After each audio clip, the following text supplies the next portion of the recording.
it's funny, it's scary. That happened to me over 20 years ago, and not just on any gig, at the Kennedy Center when I was playing with Billy Taylor. Thank goodness it was and it was being taped for NPR. And thank goodness it was at the end of the entire hour set, and my foot joint fell off. And I always knew it was loose, but I know how to play. I don't know anything about how a flute works. And so and the anxiety I think that we all have as we go about our days in performing or teaching and everything, where we know there might be something wrong, even a loose foot joint, that we're like just praying that day doesn't happen, and then it does. But there are fixes to this. And the reason why I know my dear friend Jennifer Baunoch with the Flute Refinery is the gal for this job. We worked together for many years back in the day at Gemeinhardt Musical Instruments, year 2, oh my gosh. And when Gemeinhardt, when Dave Pirtle actually decided to create an autograph series, the Ryerson autograph series. The one person that I worked with directly was Jennifer.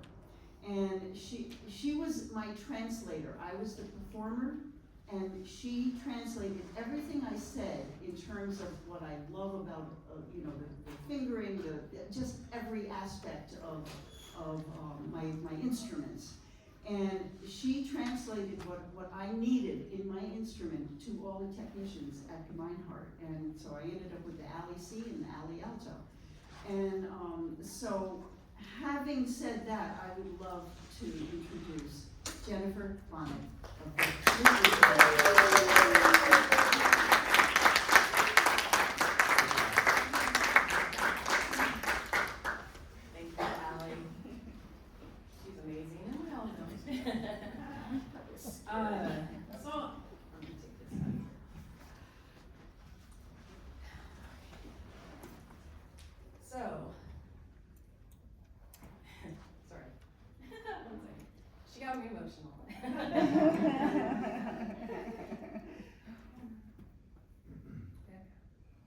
Just think about our dinners at Bonefish. Oh yeah, that's okay.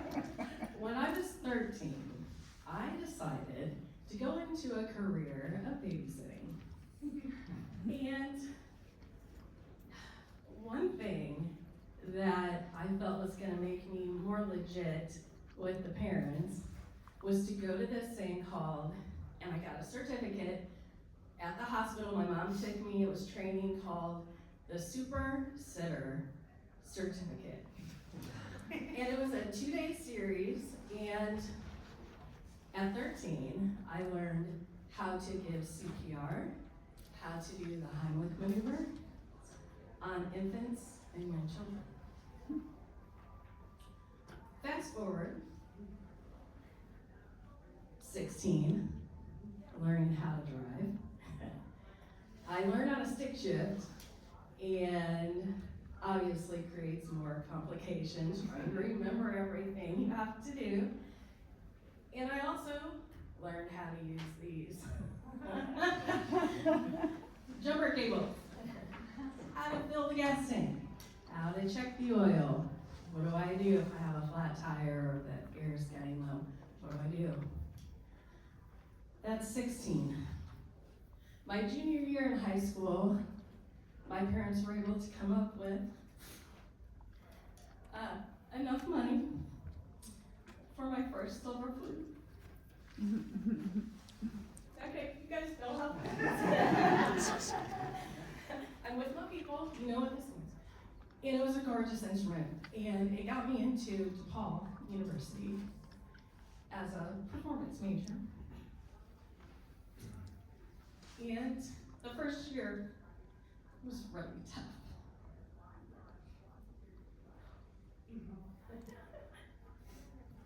So I was struggling. There were things that were happening that I didn't understand. Why I couldn't make certain notes come out or produce the way I wanted them to, the way my professor was expecting them to. It was very frustrating. And I just thought, okay, it's me. I'm not as good as what I thought I was. I wasn't having a good time. Fast forward, I left the School of Music. I went back to my hometown in Elkhart, Indiana. And my high school band director told me that there was a job at Armstrong Flutes as for a tester. They were looking for a flute tester. I checked it out, I took the job, and I learned how to test instruments, play test, flutes and piccolos. I then got a bench with tools to do fine tuning before they went out the door so they were ready for flute players. And after a couple months of doing that job, I took my college flute in and I play tested it, and my jaw dropped to the ground. It did not play. I could get sounds out of it, and if I put lots of tension in my body everywhere, I could make it play, but it was terribly, it needed a lot of work. And I was on borrowed time anyway, because I had had the flute for 2 years and then a first year of college, and you know how much you're playing it, and you know what all goes into a lot of that. And I realized, you know, it wasn't me, it was my flute. It was not impressed upon me from 9 years old to 19 years old that how incredibly important it is to have, you know, regular maintenance of your instrument, have the right people looking at it. I knew nothing. Most of us are in a similar situation. We were always told, do not touch that flute, you play it, you practice. You don't need to know anything else other than that. You take it to a tech, if something's wrong. That really wasn't even impressed upon me in a serious manner. And my parents didn't feel that either, or because they're musicians. If they would have felt that it was that important, they would have done it. So there wasn't enough advocacy and understanding, and my flute teachers never said one time, let's take a look at your instrument, or let's get it somewhere. So, I spent 30 years in flute manufacturing at Armstrong, Gemeinhart for 20 plus years, and Haynes, I was there for the initial Amadeus. I was part of the team that created the initial Amadeus instruments. The Roy Seaman Storm, the Golden Crusader, those were all things I had my hands into. And fast forward, last summer I left that executive job and I started my own business. And it started out as a service that I wanted to offer to people. And the first idea is we give lessons, flute lessons online on how to play the flute. I can give lessons online in understanding the mechanics of your instrument better, how to properly care for it, how to play test it, how to have a conversation with the technician, and even do some troubleshooting, you know, because there are times where that is possible. We're not going to be doing things like taking your flute apart or anything like that. I don't advocate for that, or not Patty, but many of you may know, one of the things I talk about is oboe players. They know their instruments inside and out. And many of us don't know the first thing about how our instrument works or how to care for basic things. So, with that in mind, I got a hold of Andrea Fisher. I had this other idea with Flute Scooter. She's the woman who founded Flute Scooter. And I sent her my idea.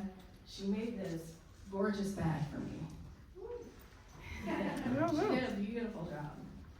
And then what I ended up doing is I curated the tools that are in the bag. And they're specific for flute players. This is not about turning you into a technician. This is not there's some tools in there that might scare some of you, but it's really not as scary as, like, these. It really isn't, I promise you. So, that's kind of my first full circle story of where I'm at right now with this. And with that, I would love to hand this over to Katy Wherry so she can give you some of her wisdom. Thank you. I'm just, first of all, I'll make you cry again, but I've known, how long have we known each other now? A lot of years. We met at the Galway Flute Festival many, many years ago, and just to see what you've created for yourself, it's amazing. I think, there's something about when you have an idea and you see something that's really needed in our community, and then you take the steps to create it, it's amazing. So, but yeah, I think, going back to just being empowered to understand your instrument enough so that when you have a situation, hey, is this something I can take care of in the moment, or is it something that I'm going to need to take to somebody? I was playing in the Phantom of the Opera pit recently, and my friend Jonathan, I called him and I was like, help, I'm freaking out! Because my piccolo, the B flat just wasn't working at all, and I know enough about springs, kind of, to be able to check, but it's those moments where you're in a situation and to have the knowledge and have someone like Jen be able to coach you through, hey, here's how this works. If something happens, like your foot joint falls off, you don't have to say, okay, might as well throw this flute away. You can have that power to do it yourself. And I think for professionals and for teachers to know when you have a studio, if you have students who have these student flutes that have adjustment screws, or that the spring tension is whatever, that that you can have a student come in and that you can help take care of that in the moment, I think is a really empowering, and it's really important, for us to know. Like you were saying about babysitting in our cars, we need to know how to jumpstart our car. You can have that basic knowledge about your instrument. And I think many of us don't. How many of you feel comfortable with little basic things? Okay, good. We got a few. We got a few that don't. But yeah, I think, it's just, we've all had those experiences, so it's beautiful. And please come take a look at them too. The tools are great, so. Now, Stephen, Clark. We're gonna pass we're just gonna talk experience. We're winging it, yeah. So I get to tell you how I know Jen. I feel like that's it. Yeah, that's it. So I was studying with James Galway at the time, and I don't know if some of you guys know this. When he was in the Berlin film, am I allowed to tell the story? Go right Oh yeah. ahead. When he was, I was just thinking about when we got snowed in Detroit. I forgot. Do you remember that day? I need to talk about that. Anyway. So I was studying with James Galway at the time, and when he was in the Berlin film, he had a flute made for him by a guy called Albert Cooper, who is no longer with us. He passed away, I want to say in the 90s, something like that. Legendary flute maker. The name, I think, Brandon Cooper comes from Albert Cooper because they use his scale or something like that. He really revolutionized the flute making world. Anyway, Jimmy had his favorite gold flute of all time. His first gold flute, the man with the golden flute, made by Albert Cooper. And it's an incredible flute. I know you've played this flute. I have been. And it's his favorite flute to this day, but it's at 435 in pitch because that's what the orchestra was playing at the time, so it can't really be played.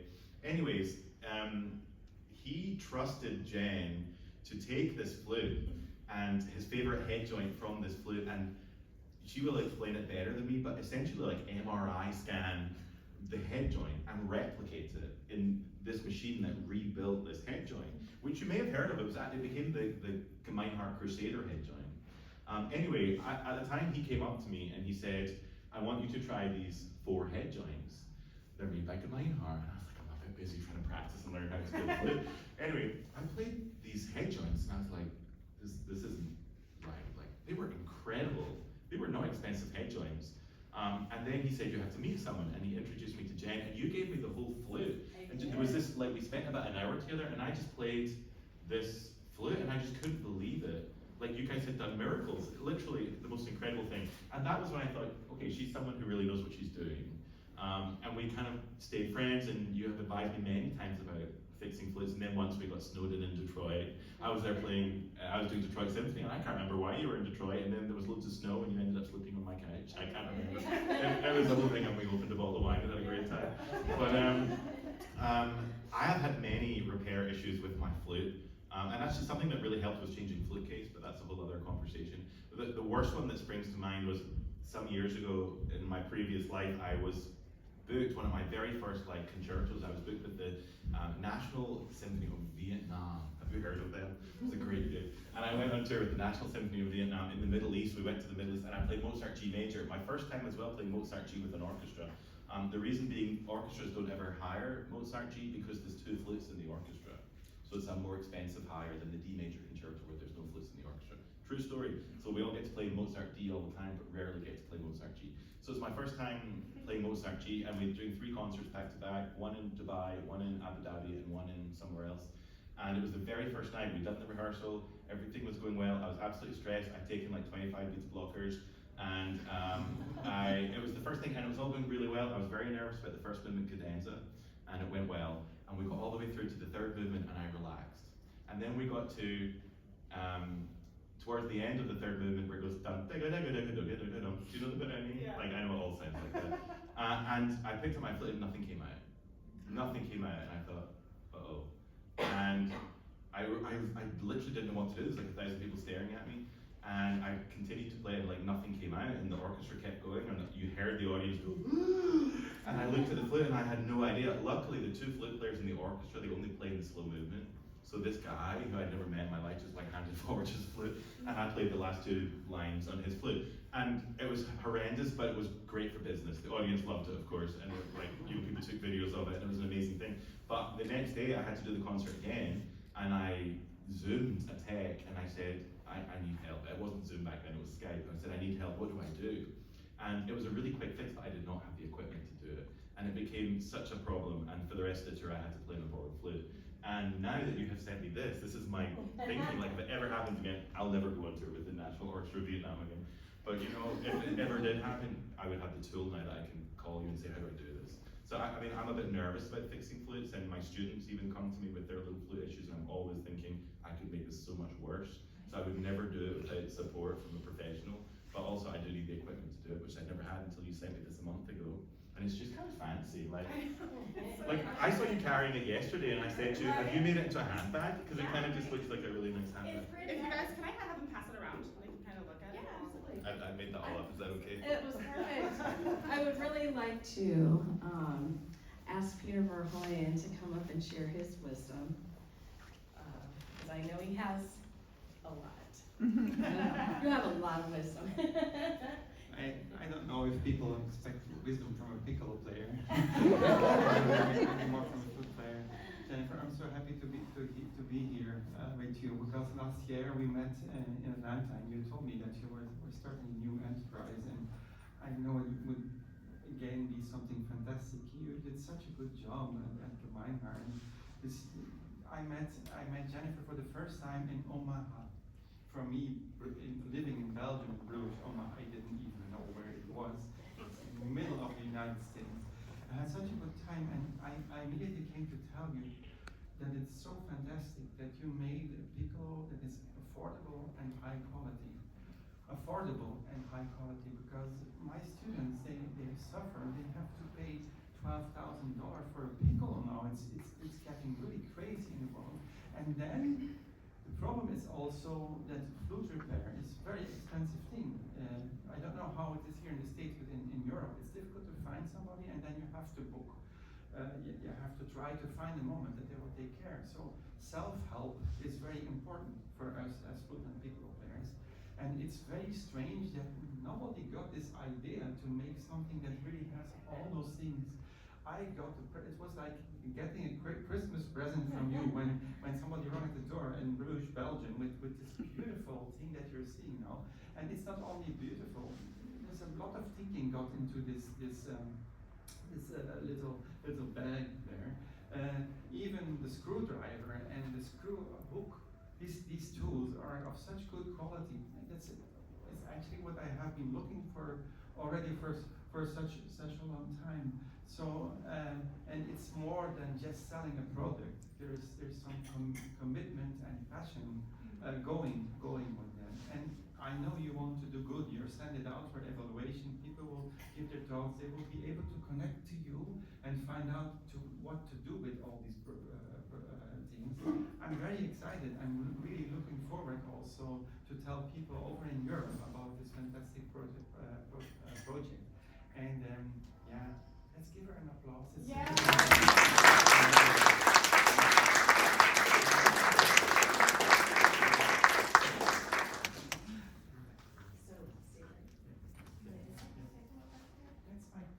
So I'm going to put Peter on the spot. So here's the thing, Jeremy, you have the, so we're gonna give away the bag because we're just got a couple more minutes here. So we're gonna do, let's start over here. Why don't you go ahead and hand it to this young woman here.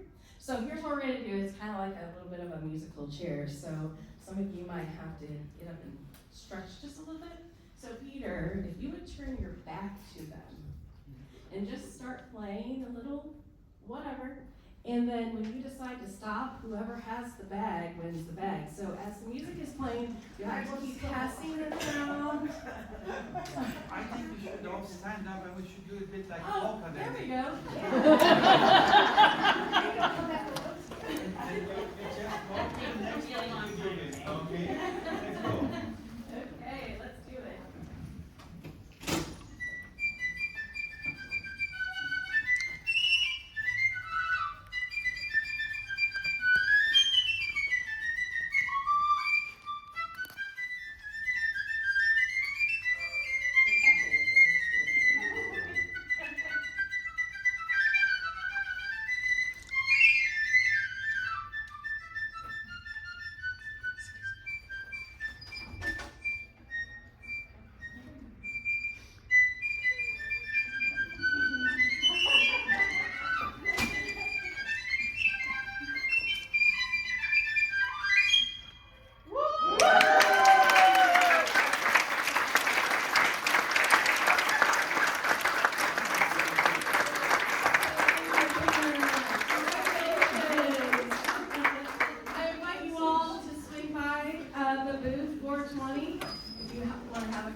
Check things out closer.